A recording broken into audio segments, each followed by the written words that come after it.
maqaa keenya sin jaa maaltu qaba kana akkana si godhe wallahi ummanni shan baara gubbaan furanii afaan qawweetiin makiina tiruu naqanii kan booda bakka biraan nu geeffatan badoo baadiyyaa keessa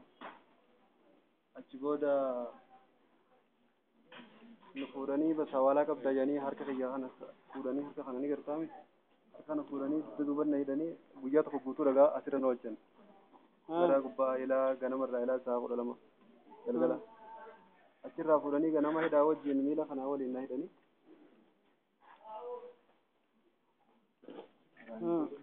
kan booda fuudhanii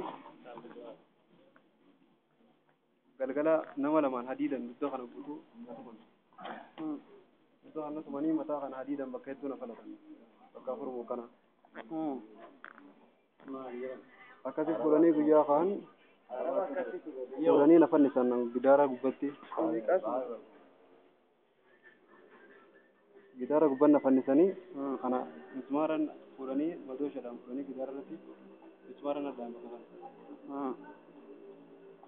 kana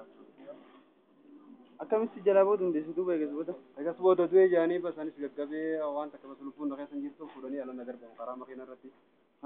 karaa makiina irra darbanii achirraa uummanni arabaa biraa fuudhanii bakka biraa magaalaa adanna geessan achirraa musuchoo tokko martee takka na jedhanii ilkoos tokko narra dhaabanii kan booda xiqqoo lubbuun natti guyyaa meeqaaf akkasitti siidhanii si oolchan guyyaa 4 eegas booda hangam takka karaa kana deemte egaa guyyaa sana achirraa si darbanii arabni fuudhee adan si geesse booda torbaan takka guyyaa 7 okay